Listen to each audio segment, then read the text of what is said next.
Article 370 हटने के बाद गृह मंत्री का पहला जम्मू कश्मीर दौरा। अमित शाह 3 दिन रहेंगे जम्मू कश्मीर में। सेना और आईबी चीफ समेत 12 बड़े अफसरों के साथ करेंगे बैठक।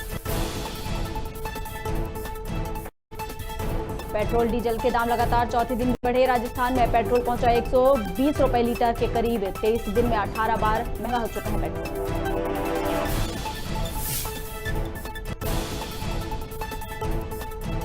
मुख्यमंत्री शिवराज सिंह चौहान का पृथ्वीपुर दौरा। कस्बा दिगौड़ा में जनसभा को किया संबोधित।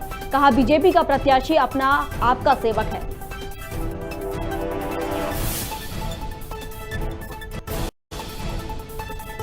मुख्यमंत्री भूपेश बघेल के बाद एक्शन मोड में आई पुलिस। कई हुक्का बारों पर पुलिस ने दी दबिश।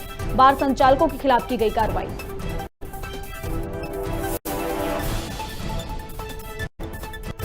और मासूम बच्ची की हत्या के आरोप में मां गिरफ्तार। यूट्यूब पर सर्च किया था हत्या का तरीका। पानी की टंकी में डुबाकर की हत्या।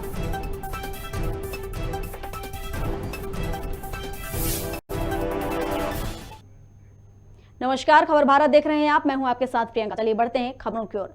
मुख्यमंत्री बघेल के आदेश के बाद रायपुर पुलिस एक्शन मोड में दिख रही है, जहां रायपुर में संचालित हुक्का बार में छापा मारा गया है। मुख्यमंत्री भूपेश बघेल ने बीते दिनों पुलिस अधीक्षक और महानिरीक्षक के बैठक में कहा था कि हुक्का बार पूरी तरह से प्रतिबंधित किया जाए। इसी के तहत पुलिस ने रायपुर के अलग अलग जगह स्थित हुक्का बार में छापामार कार्रवाई की है। हम आपको खबर बता रहे हैं रायपुर से, जहां पर मुख्यमंत्री भूपेश बघेल के आदेश के बाद पुलिस अधीक्षक एक्शन मोड में आ गए हैं। उन्होंने रायपुर के कई जगह हुक्का बार में छापामार कार्रवाई की है।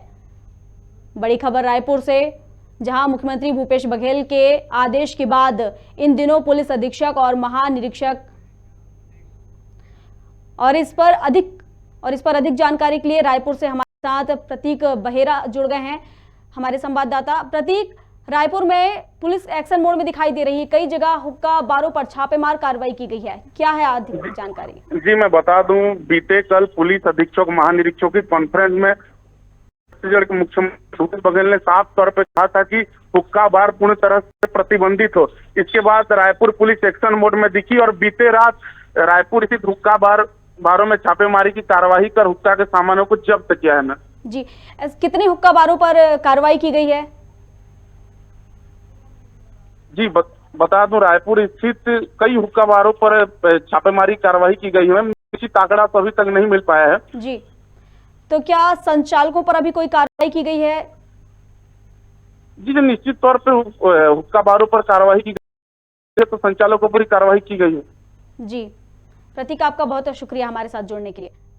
हम आपको खबर बता रहे थे जहां पर छत्तीसगढ़ पुलिस ने बड़ी कार्रवाई की है और रायपुर के कई जगह पर हुक्का बारों में छापामार कार्रवाई की है। चलिए अगली खबर की ओर बढ़ते हैं। पृथ्वीपुर विधानसभा में होने वाले उपचुनाव को लेकर मुख्यमंत्री शिवराज सिंह चौहान ने 5वीं बार कस्बा दिगौड़ा में एक जनसभा को संबोधित किया है। इस दौरान सीएम चौहान ने कांग्रेस पार्टी पर जमकर निशाना साधा है। उन्होंने कहा कि केंद्र से लेकर राज्य में भारतीय जनता पार्टी की सरकार है, आप लोग कांग्रेस को वोट देना मत। साथ ही चौहान ने कहा कि आपका अपना दुख में साथ खड़े रहने वाला बीजेपी का प्रत्याशी शिशुपाल यादव आपका सेवक है।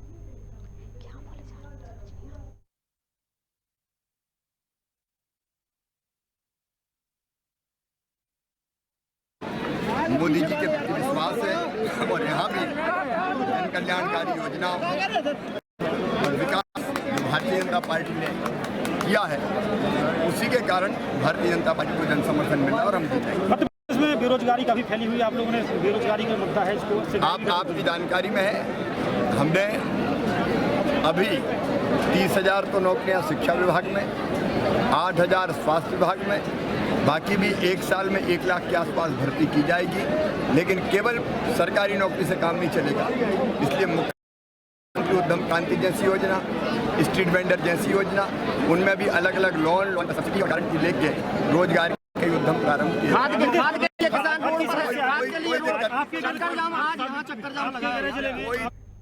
देश में 100 करोड़ वैक्सीनेशन होने पर भाजपा संत नगर मंडल ने अध्यक्ष कमल विधानी के नेतृत्व में सिविल हॉस्पिटल में कोरोना योद्धाओं का सम्मान कार्यक्रम का आयोजन किया और पीएम मोदी का इस कार्यक्रम में आभार व्यक्त किया।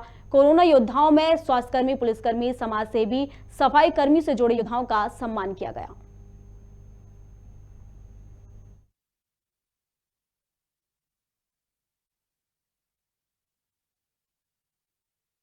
इंगित करता है कि हिंदुस्तान के लोग जो तय कर लें उनको कोई भी काम करने में असमर्थ नहीं। आज पार्टी ने उसी तारतम्य में जो हमारे स्वास्थ्य से जुड़े हुए कर्मचारी, स्वच्छता सेवक, पुलिस प्रशासन के लोग, ऐसे लोगों का सम्मान करने का कार्यक्रम तय करा है। और वो वैक्सीन सेंटर जिसपे 100% पहले डोज हो चुकी है, उन वैक्सीनेशन सेंटर के कर्मचारियों का और जो दूसरा डोज लगाने आज लोग आ रहे हैं उनका सम्मान करने का कार्यक्रम करा है। ऐसा भोपाल के प्रत्येक मंडल में, प्रत्येक वार्ड में भारतीय जनता पार्टी के लोगों ने इस प्रकार के कोरोना फ्रंटलाइन वर्कर्स का सम्मान करने का काम। रैगांव विधानसभा उपचुनाव में प्रचार करने आए केंद्रीय कृषि मंत्री नरेंद्र सिंह तोमर का संयुक्त किसान मोर्चा ने जबरदस्त विरोध किया है।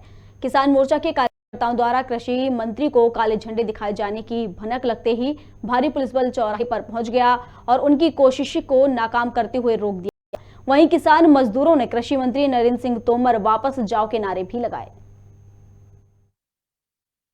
दिल्ली में 10 महीने से किसान पड़ा हुआ है अपनी मांगों को लेकर, आज तक उनके पास टाइम नहीं है। हमारे 600 लोग हमारे साथी शहीद हो गए, लेकिन इस पर उनको कोई दुख दर्द नहीं है। सिर्फ वोट को लुभाने के लिए ये रैगांव क्षेत्र जा रहे हैं। हम इसलिए उनका विरोध करते हैं कि आपको नगौद में किसानों का जो सम्मेलन करने जा रहे हैं, संबोधित करने जा रहे हैं, आपको कोई अधिकार नहीं है। आपका नैतिक स्तर से आपको इस्तीफा देना चाहिए।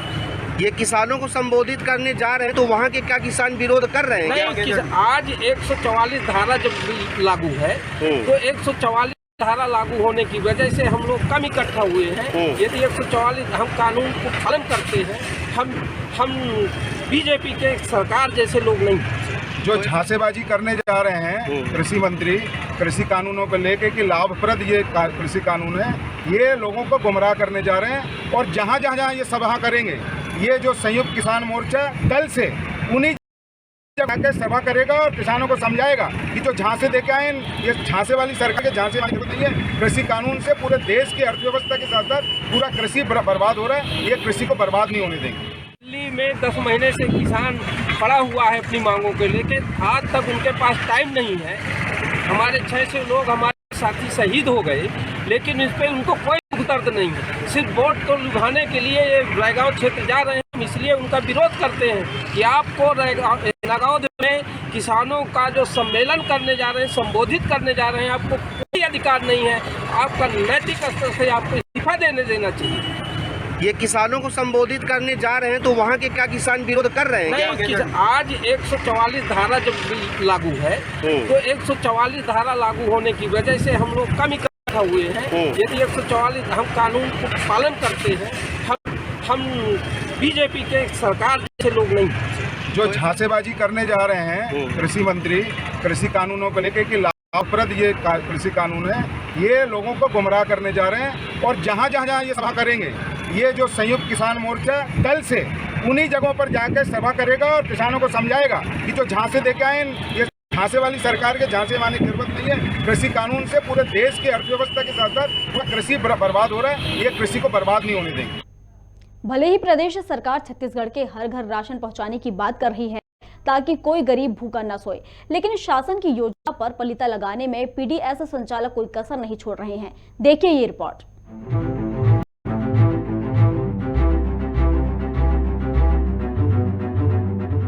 सरगुजा जिले के तिरकेला पीडीएस दुकान में पीडीएस दुकान संचालक की मनमानी से हितग्राही परेशान हैं। हितग्राहियों का आरोप है कि उन्हें कई महीनों से राशन का वितरण नहीं किया जा रहा, जिस वजह से हितग्राही दाने दाने के लिए मोहताज हो रहे हैं। पीडीएस दुकान संचालक उन्हें ये कहकर वापस भेज देता है कि उनके हिस्से का राशन अभी नहीं आया है। चावल नहीं दे, ना आधार दे, इस राशन कार्ड भी नहीं बने दे हूँ तो एगोट मुर्गा ले हूँ कहते। कौन मांगे मुर्गा? सचिव। का नाम है सचिव का? सचिव के नाम तो नहीं जानो मैं। कहाँ समझ से रही चावल नहीं पात हूँ महीना। काहे नहीं पाता? पता नहीं बनी भूति कर खा जरूरत है तो नहीं कहते चावल नहीं आते हैं आप यहाँ? हाँ आते हैं। आते चावल का बोले लो नहीं रहूँ घर नहीं रह भेंट मोर बेटा मनाते ले घनी चौतोर कहते। चावल नहीं मिले हमने, नाव लिखे दाए रहे लेकिन नहीं मिले। कितना दिन से नहीं मिला था चावल? बहुत दिन सामान आते देखें। कितना साल हो गए? तिरकेला इस दुकान का हाल बेहाल है। तस्वीरों में देखा जा सकता है ग्रामीणों ने इस मामले की शिकायत कई बार ग्राम सभा में भी की, लेकिन उनकी सुनवाई आज तक नहीं हुई। वहीं उप सरपंच का कहना है कि पीडीएस संचालक कई महीनों से राशन वितरण में लापरवाही बरत रहा है। इस मामले में पीडीएस दुकान के संचालक का कहना है कि ग्रामीणों द्वारा लगाया गया आरोप झूठा है। उसके द्वारा समय समय पर सभी हितग्राहियों को राशन का वितरण किया जाता है। ग्राम पंचायत तिरकेला का मैं सरपंच हूँ। लोगों का कहना है कि कोई बता रहा है 2 महीना का चावल नहीं पाए हैं, कोई 3 महीना का नहीं पाए हैं। ऐसे कई अन्य व्यक्ति लोगों को कम से कम 40-50 लोगों को लगभग मेरे जानकारी के अनुसार, इन लोगों के बताने के अनुसार कि 40-45 लोगों का लगभग राशन नहीं मिला है। और वे लोग 1-2 दिन, महीना भर में 1-2 दिन पीडीएस को खोलते हैं। इसी टाइप के कई अनेकों बात कोई लोग रखते हैं और मात्र 2-3 दिन, महीना भर में खोलते हैं। 2 बार तो दो दिन में खत्म नहीं होता है, 4 दिन 5 दिन आखिरी चलता है। इतने दिन में 468 लोगों का बंटवारा करना रहता है। हितग्राहियों का आरोप ये भी है कि आधा राशन बांटते हैं, उसके बाद बोलते हैं उनको कि आप लोग का राशन नहीं आया है। अभी तक तो ऐसा किसी के साथ नहीं किया हूँ। हितग्राही क्यों बोल रहे हैं? अभी शायद बात कर रहा था, उसके हिसाब से फोन में एक व्यक्ति बात कर रहा था कि पिछले महीना का भी नहीं लिया, तो उसको कैसे करोगे? और आप पे ये भी आरोप लग रहा है कि आप फोटो केवल मंगा लेते हैं। वो जबरदस्ती कह रहा था कि चावल देंगे कि नहीं देंगे, तो मैं बोल रहा था आप नहीं आ सकेंगे, अंबिकापुर में है, तो आप मेरे मोबाइल में व्हाट्सएप कर दिए रहिए। अब नहीं सकेंगे तो आपका फोटो मैं क्या नियम है? बहरहाल सरकार के तमाम प्रयासों के बावजूद गरीबों को राशन नहीं मिल रहा। पीडीएस संचालक सरकार के तमाम प्रयासों को पलीता लगाने लगे हैं, जिसका खामियाजा गरीब जनता को उठाना पड़ रहा है। खबर भारत के लिए सरगुजा से वशिष्ठ दास महंत की रिपोर्ट। मध्य प्रदेश में सरकारी राशन की कालाबाजारी रुकने का नाम नहीं ले रही है। मंदसौर में भारी मात्रा में पीडीएस का चावल पकड़ा गया है। कोतवाली पुलिस ने एक आइसर ट्रक से पीडीएस चावल की करीब 53 बोरियां जब्त की हैं। सरकारी राशन कालाबाजारी कर सीमावर्ती राजस्थान क्षेत्र में सप्लाई किया जा रहा है, लेकिन उससे पहले ही पुलिस ने कार्रवाई कर चावल को वेयरहाउस में जमा कर ट्रक अपने कब्जे में ले लिया।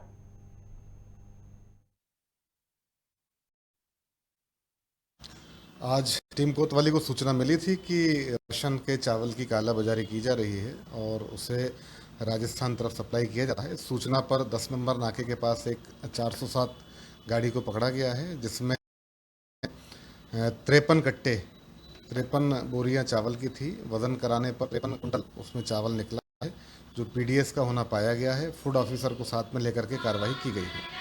सर, किस तरह से ले जाया जा रहा था और क्या पहले भी इस तरह से सरकारी चावल की खरीद फरोख्त की बिक्री होती? हाँ, पूर्व में सूचना प्राप्त होती रही हैं।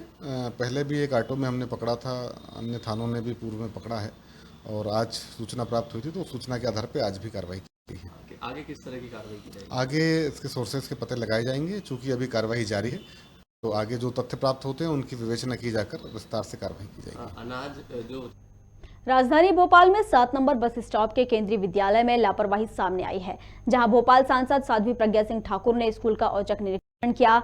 इस दौरान स्कूल की बाउंड्री के अंदर मुस्लिम धर्मस्थल और अवैधानिक रूप से निर्माण पाया गया। निरीक्षण के दौरान तकरीबन 300 लोग नमाज के लिए इकट्ठा हुए थे।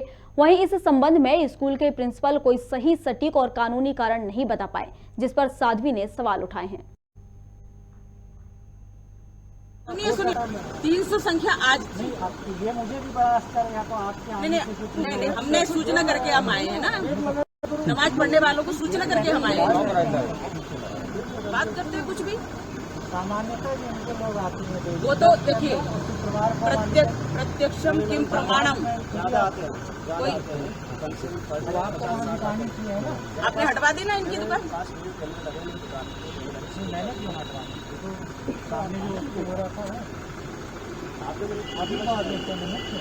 नहीं, आपको नहीं, आप इसकी और हटा सकते हैं, दुकानों को भी हटवा दीजिए। आपने धमकी दी थी ना, वही मैं कहती हूँ। हमारे पास लिखित सूचना आई है, इसलिए मैं बिना लिखित सूचना कभी नहीं आई। कई बार बताया कि जैसे वो दुकान आपने मुझे तो नहीं बताया, आपने पुलिस को नहीं बताया मुझे। श्योपुर जिले में बहुजन समाजवादी पार्टी ने कांग्रेस विधायक के खिलाफ विरोध प्रदर्शन कर नारेबाजी की। वहीं कार्यकर्ताओं ने कलेक्ट्रेट पहुंचकर गिरफ्तारी के साथ विधायक पद से हटाए जाने की मांग की। आपको बता दें कि श्योपुर से कांग्रेस विधायक बाबू जंडेल ने संविधान और कानून के खिलाफ पिछले दिनों टिप्पणी की थी, जिसके बाद राजनीतिक माहौल गर्मा गया है।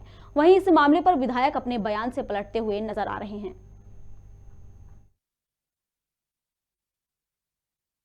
की और जलाने की धमकी दी गई है और उसमें इतना तक उसने कह दिया कि विधानसभा में जाकर के जो भारत संविधान की प्रतियां उसको जलाई जाएगी और मुख्यमंत्री के छाती में फेंकी जाएगी। तो ऐसे जो उन्होंने ऐसे आचरण से जो बातें कही है वो अच्छी बात नहीं है। ऐसे व्यक्ति के खिलाफ कार्रवाई होना चाहिए। जो देश का संविधान है, बाबा साहब अम्बेडकर के द्वारा बनाया गया है, उसकी उन्होंने धज्जियां उड़ाई है, कोई परवाह नहीं की है। तो हम ये चाहते हैं कि ऐसे व्यक्ति के खिलाफ कार्रवाई होना चाहिए और ऐसे महत्वपूर्ण पद पे होने के बाद में उसने कोई संविधान की परवाह नहीं की है और उसी संविधान के तहत वो विधायक। भाजपा के राष्ट्रीय महासचिव कैलाश विजयवर्गीय बुरहानपुर पहुंचे, जहां उपचुनाव में भाजपा प्रत्याशी ज्ञानेश्वर पाटिल के पक्ष में प्रचार किया। खकनार में विजयवर्गीय और राष्ट्रीय सचिव पंकजा मुंडे भी पहुंची। इस दौरान 100 करोड़ लोगों को वैक्सीनेशन पर पीएम मोदी को बधाई भी दी।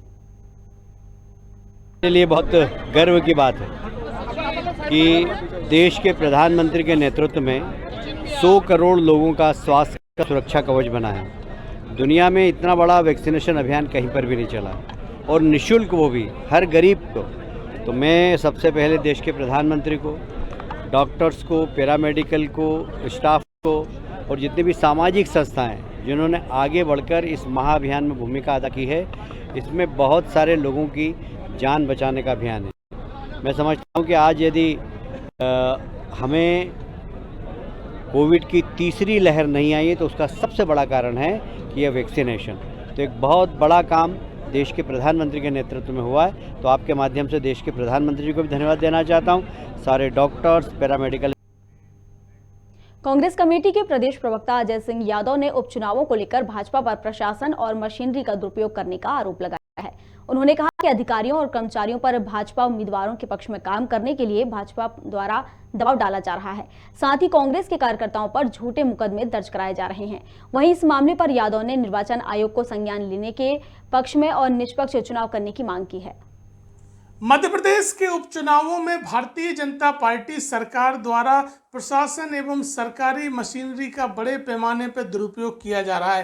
कांग्रेस के कार्यकर्ताओं के ऊपर झूठे मुकदमे, झूठे मामले लगाए जा रहे हैं, जबकि अधिकारी कर्मचारियों को भाजपा के पक्ष में काम करने के लिए दबाव डाला जा रहा है। इस मामले में निर्वाचन आयोग को संज्ञान लेना चाहिए एवं निष्पक्ष चुनाव के लिए कार्रवाई करना चाहिए। साथ ही संवेदनशील और अति संवेदनशील मतदान केंद्रों के ऊपर सीसीटीवी कैमरे एवं पैरामिलिट्री फोर्स भी सुनिश्चित किया जाना चाहिए। टीकमगढ़ की तहसील लिधौरा में अवैध बालू उत्खनन का मामला सामने आया है, जहां दिन दहाड़े ट्रैक्टर में लदे बालू की चोरी की जा रही है। वहीं इस मामले पर प्रशासन कोई ध्यान नहीं दे रहा है।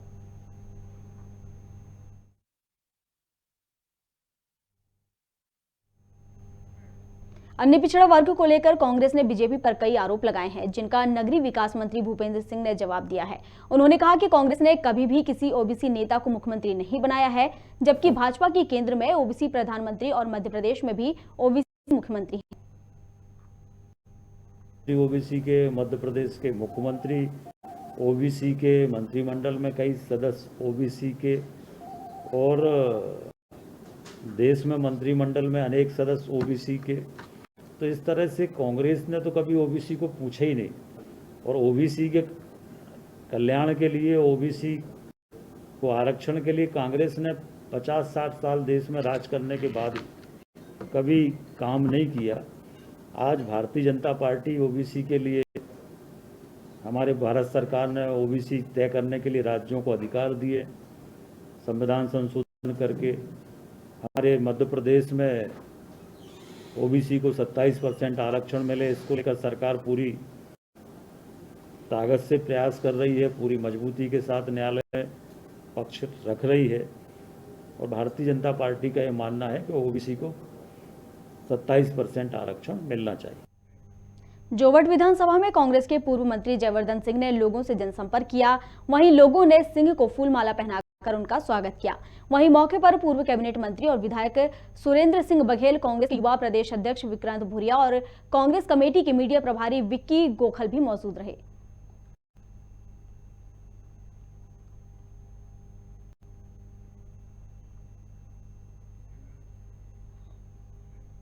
नई दिल्ली में राम मनोहर लोहिया अस्पताल में दिव्यांग अरुण राय को कोरोना टीका लगाया गया।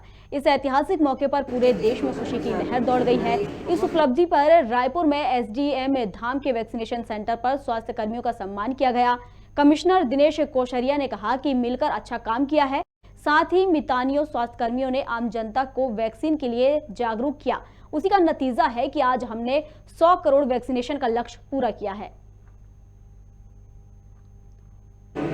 एक वैश्विक महामारी के रूप में पूरे विश्व में फैल गया था। लगभग करोड़ों लोगों की जान गई थी। उसके बाद वैज्ञानिकों की अथक परिश्रम से वैक्सीन डेवलप हुआ और उसके बाद हम सब लोगों ने, केंद्र सरकार भी, राज्य सरकार भी और निजी स्तर पर आम पब्लिक भी, सभी के सहयोग से हम लोगों ने आज 100 करोड़ डोज कंप्लीट किया। जम्मू कश्मीर के शोपिया में आतंकवादियों से मुठभेड़ के दौरान सतना का एक जवान शहीद हो गया। शहीद करणवीर सिंह को राजकीय सम्मान के साथ विदाई दी गई। अंतिम विदाई में मुख्यमंत्री शिवराज सिंह चौहान भी शामिल हुए। शिवराज सिंह चौहान ने शहीद के परिवार को 1 करोड़ रुपए की सम्मान निधि और भाई शक्ति सिंह को शासकीय नौकरी देने की घोषणा की है। करणवीर सिंह जी के चरणों में